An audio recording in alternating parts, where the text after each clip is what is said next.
Broadcasting live from the Business RadioX studios in Denver, Colorado, it's time for Franchise Bible Coach Radio. Now, here are your hosts. Hello, everybody, and welcome to Franchise Bible Coach Radio with Rick and Rob. I'm Rob Ganley, your co-host. Rick Grossman is my co-host and is not with us today. I'm going solo. But he is the author of the Franchise Bible, and you can learn more about that on Amazon.com and places like that. But what I wanted to do is thank our sponsors, Franchise Bible Coach, and I wanted to point out that the franchisebiblecoach.com is sponsoring a no-cost consulting program. You can go to their website and check it out. It's called Fight for Your Franchise Challenge, where we highlight and write content and articles, and some of our interviews that you're listening to now are part of that. So we want you to encourage you, if you're a business owner, franchisor, or franchisee, that you would go ahead and look into that. And again, that's franchisebiblecoach.com. But without further ado, I want to introduce our special guest. He is Keith Paul. He is the CEO of HandyPro International, CEO and founder. And I wanted to introduce him to the show. How you doing, Keith? I'm doing great, Rob. How are you doing?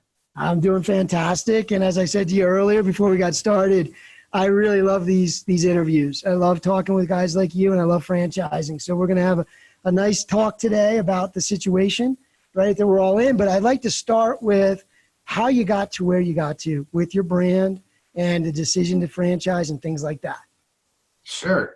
Well, thanks for asking, Rob. And thanks for given all these owners an opportunity to speak and how to overcome challenges, especially during this time where we all can group together and share best practices.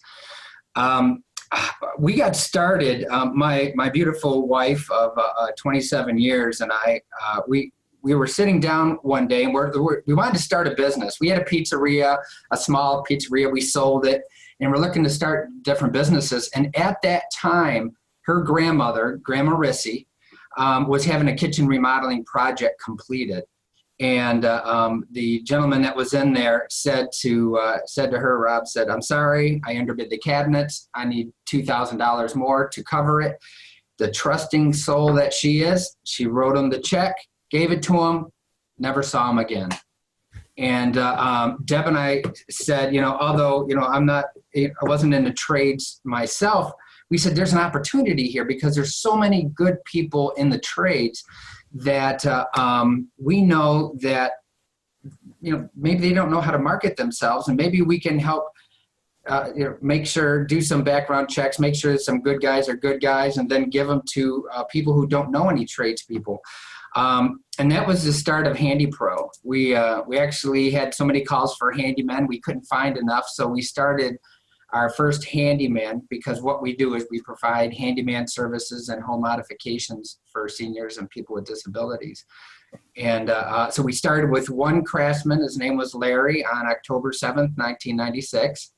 And now at our corporate office, we have 15 handymen here, and we have 14 national franchisees around the country. So we're doing good by doing well and just having a blast this time. So I don't know, did you want me to talk about COVID, or am I just jumping into it? Well, no, it's a great segue, but just to kind of touch on what you said. So you serve an audience that's more of a niche audience, or is it that you just kind of emphasize more? In other words, do you do work for all household owners or anyone that needs handy services, or do you just focus on the senior market and those with disabilities? It was kind of the opposite. It's funny that you say that, Rob. So we focus just on small handyman projects, such as paint. You have a to-do list at your house, right? Your wife has one that's this big. That's what we do. Right? We'll put up a ceiling fan. We'll do some drywall and so forth. Fix doors. And in 2011, we had so many calls for putting up grab bars and wheelchair ramps. We looked and did some research and found out that there's a real big opportunity to help baby boomers who are becoming senior citizens. There's 10,000 people a day for the next 10 years we could help them as well. And ironically, the people that call us to help the seniors, with the grab bars and wheelchair ramps or the stair lifts, they're the same people who use our handyman service. They're the children of the mom and dad, right? Because my dad is 83 and he says, "Oh, I don't need that stuff." I'm like, "Yes, you do. Do it for mom. Help mom out." But keep her saying, "Oh, I'll do it for that, but I don't need it." I have two parents at 82 now, or about to be 82. So okay, you're right. I can relate to that. Yeah. Well, that's amazing. And, I just will point out that's very innovative too, what you just said. It pulls on the heartstrings too, for those that like to serve that market. But what a smart idea, right? Because ultimately that is you're kind of following the market and providing value to your current customers to help them with their real world problems. And being a specialist in that, you're right. That's not an area that most would think about as just being, but one that would be very commonly needed. So, and more as time goes on. That's true, because I'm sure your mom and dad don't want to go into assisted living, right? They want to stay at home, and I want them to stay home, but safely.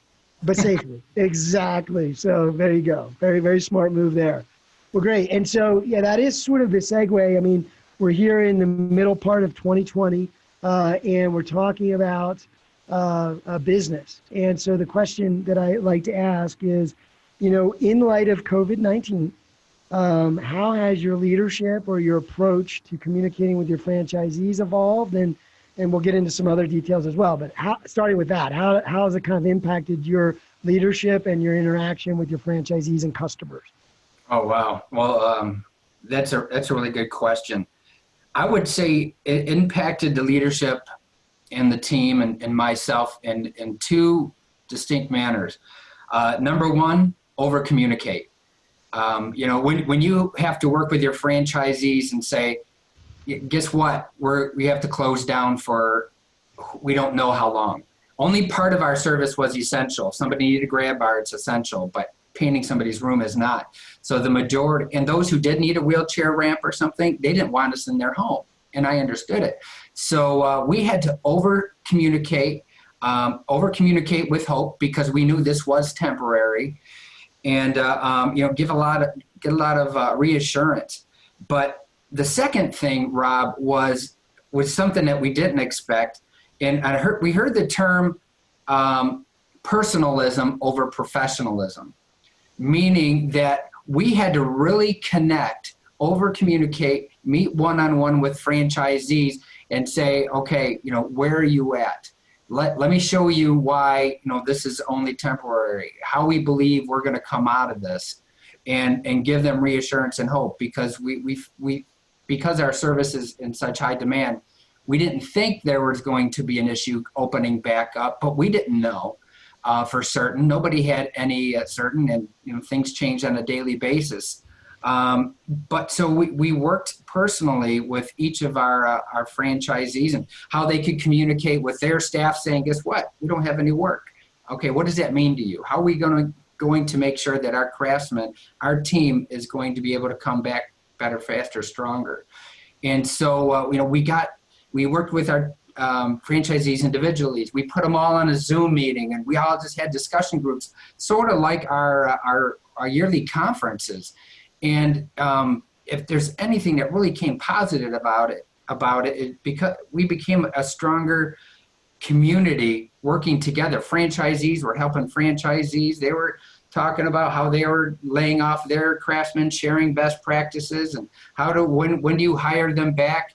How much are they going to make when they come back? Can they make more when they're not?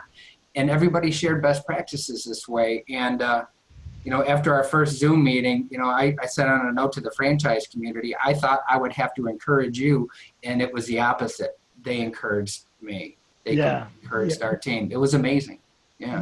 I love that. I mean, that's exactly what we hear time and time again. I think I mentioned earlier before we were on air that, that is the blessing of a franchise right now, right? Mm-hmm. Is being part of a network in business for yourself, but not by yourself.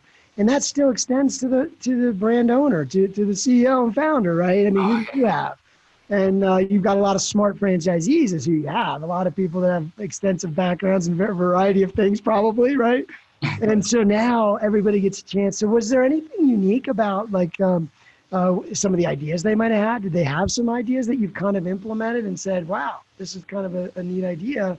Any thoughts like that, or just general communication and encouragement? Oh, no, there were tons of good ideas. One of the ideas was, even though we're over communicating with internally, they wanted us to externally communicate to the clients and reassure our customers, we call them clients, that we're taking this seriously and we're going to do everything we can to protect them.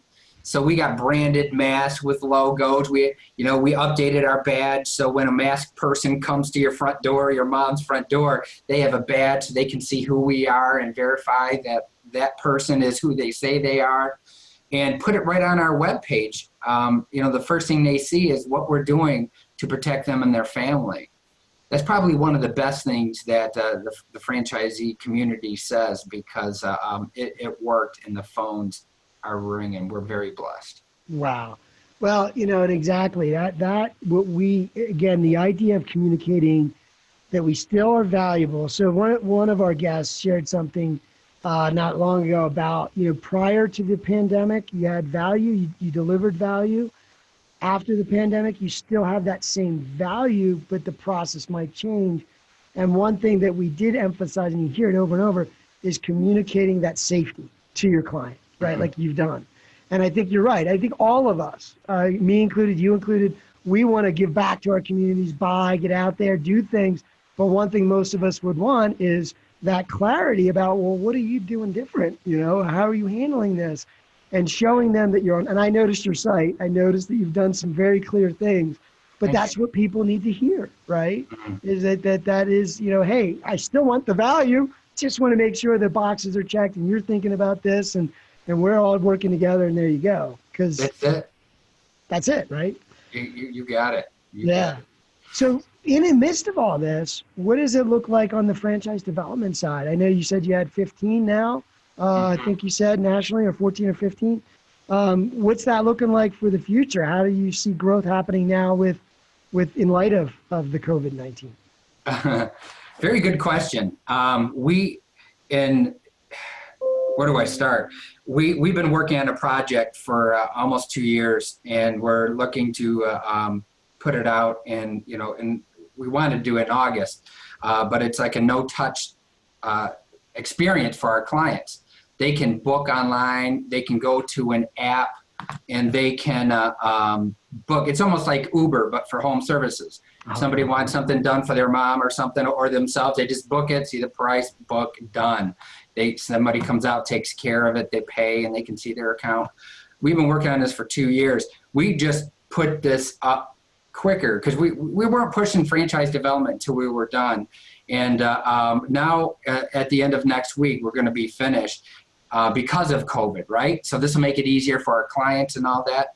And so, like I said, we opened up a couple last year, and we're going to hit franchise development pretty hard here within the next 2 years. We want to open up between 12 and 24 more offices. So we're looking to have some fun. And if COVID has any good news, it's helping us give a better experience for our clients. So now we can, get the race again.